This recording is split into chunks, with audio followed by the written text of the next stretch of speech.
Assalamualaikum warahmatullahi wabarakatuh. Salam jumpa, salam sejahtera untuk Anda semua. Salam persaudaraan dari kami Aras 9 Channel. Tidak lupa saya mengucapkan terima kasih yang tidak terhingga atas respon positif Anda terhadap konten-konten kami. Dan mohon maaf jika tidak semua komentar sempat kami berikan balasan. Sahabat-sahabatku sekalian, dari apa yang Anda sampaikan di kolom komentar, sebagian besar kami baca dan sebagian besar kami juga serap. Ada juga yang alhamdulillah juga memberikan pencerahan kepada kami. Jadi inilah fungsinya kita saling mengisi.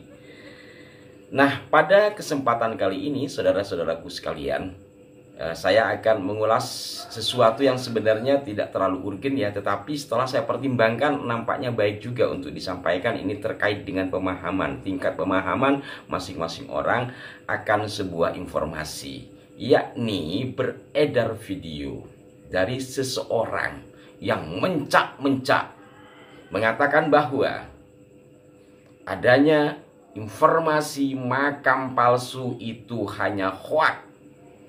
Dan orang tersebut juga mengatakan telah berjam-jam mendatangi kuburan-kuburan yang disebut palsu itu ternyata tidak, dan itu hoax. Konten kreator hanya mencari cuan, dan ini semua ada kaitannya dengan politik dan segala macamnya.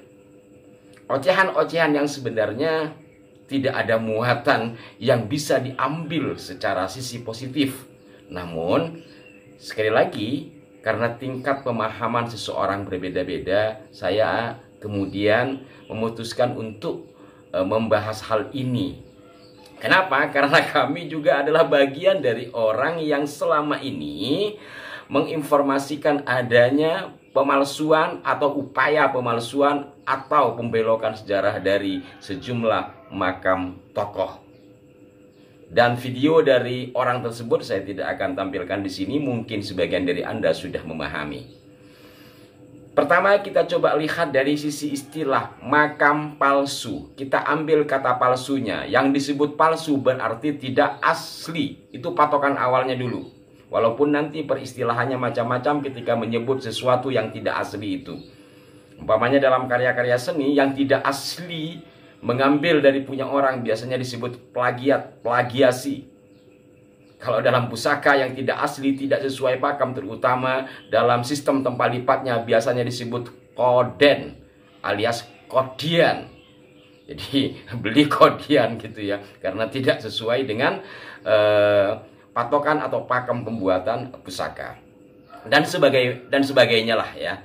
Jadi umpamanya ada peristilahan tidak disebut palsu, tapi secara intinya ya palsu. Karena apa? Karena tidak asli. Begitu juga dengan makam-makam, baik itu diinformasikan atas nama seseorang sementara pada makamnya belum tertera nama, atau ada makam yang dimunculkan dari makam lama, kemudian diberi nama yang berbeda, lalu ditambahi lagi nama yang berbeda lagi.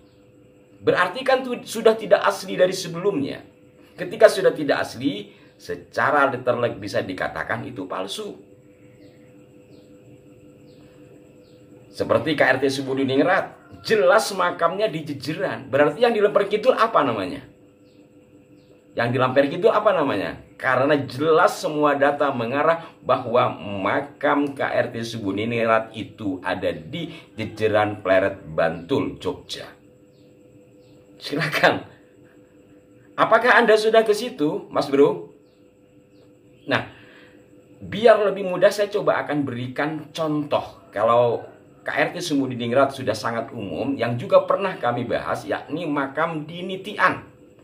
Nitian itu adalah makam kagungan dalem, tanah milik keraton, yang mana yang dimakamkan di situ adalah dari Keraton Mataram Islam, artinya sebelum perjanjian Giyanti. Maka di situ ada di bawah dua perawatan lah ya, pengawasan Keraton Jogja dan Surakarta. Tetapi ternyata ketolongan juga, di mana di situ terdapat makam 3 malam yang dirubah bentuknya dan diberi nama tidak sesuai dengan sejarahnya.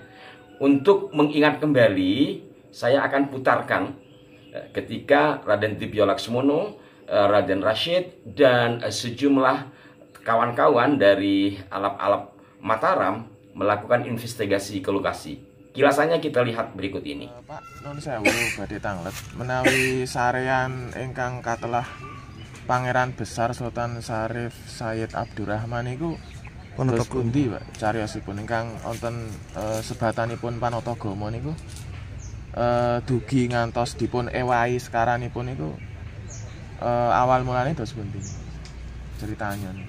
Nah, awal mulanya itu ya sekarangnya itu dari cuma kecil, tapi yang bangun itu nggak ngasih tahu sama juru kunci. Berarti nggak ngasih tahu sama juru kunci. Nggak tahu, nggak ngasih tahu. Okay. Ya terus saya minta tanya itu katanya sudah minta izin dari keraton, tapi nggak menunjukkan suratnya itu. Ya. Berarti tidak bisa menunjukkan surat dari keraton gitu. Ya, tidak.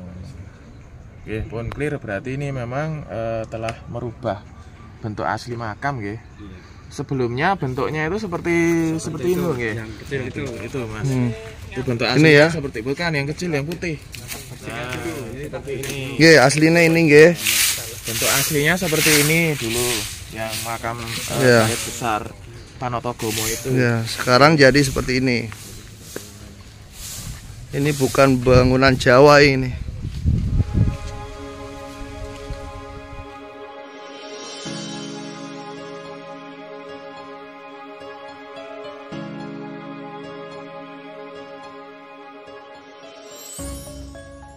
Nah, jelaskan bahwa awalnya itu makam tua yang kemudian dibangun makam sebesar itu.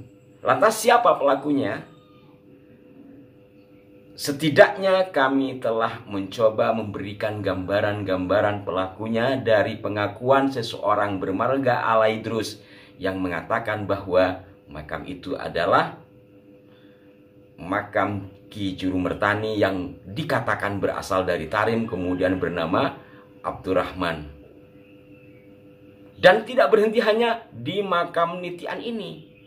Makam Penembahan Bodo juga dikatakan sebagai makam Ki Juru Mertani II.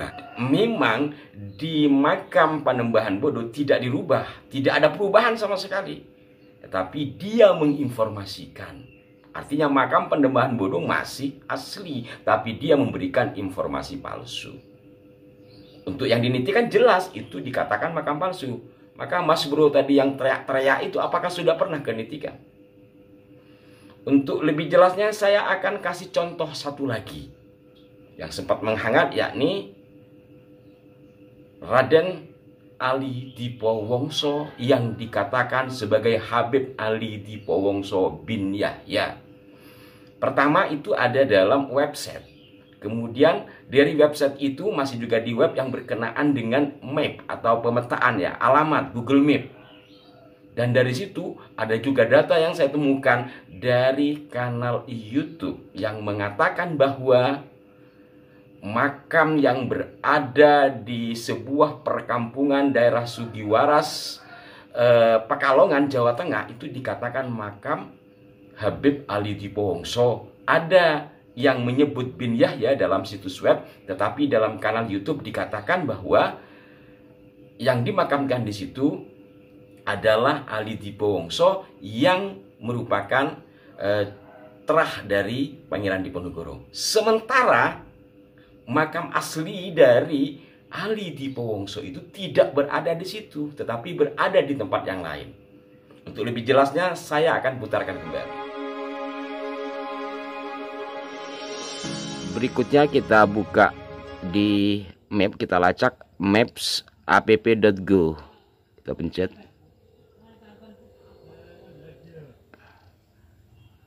Makam Habib Ali Dipo Wongso bin Yahya.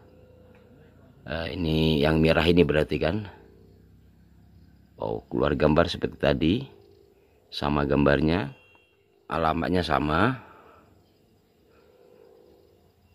Sugihwaras, Kecamatan Pekalongan Timur, Kota Pekalongan, Jawa Tengah. Sahabat-sahabat sekalian, berikutnya saya coba cari informasi di YouTube ya. Setelah di Google hanya menemukan alamat tanpa ada keterangan siapa Habib Ali Dipowongso itu. Apakah beliau memang sama dengan Raden Ali Dipowongso, terah dari Pangeran Diponegoro, tapi kok di situ ada bin Yahyanya gitu. Kemudian saya coba buka di YouTube, yakni dari kanal Ahmad Saifuddin ya, judulnya Kota Pekalongan, Makam Habib Ali Dipowongso, cucu tertua Pangeran Diponegoro. Nah, sekarang kita coba simak keterangan dalam video ini ya. Pemirsa, saya berkesempatan ziarah di makam Mbah Ali Dipowongso. Ini ada ruangan di ujung samping kediaman Bapak Haji Rafiq di Kampung Terpowangsa, namanya Kelurahan Sugihwaras. Bismillahirrahmanirrahim. Assalamualaikum warahmatullahi wabarakatuh. Saat ini kita ada di makam Eyang Ali Dipowongso bin Diponingrat bin Diponegoro yang berada di RW 6 Desa Leduk, Kecamatan Kembaran, Kabupaten Banyumas, Jawa Tengah. Eyang Ali Dipowongso ini adalah putra dari Diponingrat. Diponingrat adalah putra dari Pangeran Diponegoro. Eyang Ali Dipowongso ini mempunyai putra yang salah satunya adalah Mbah Ilyas Sokaraja, yang makamnya ada di Sokaraja. Mbah Ilyas punya putra, yaitu salah satunya adalah Mbah Abdul Malik. Jadi Mbah Abdul Malik bin Ilyas bin Ali Dipowongso.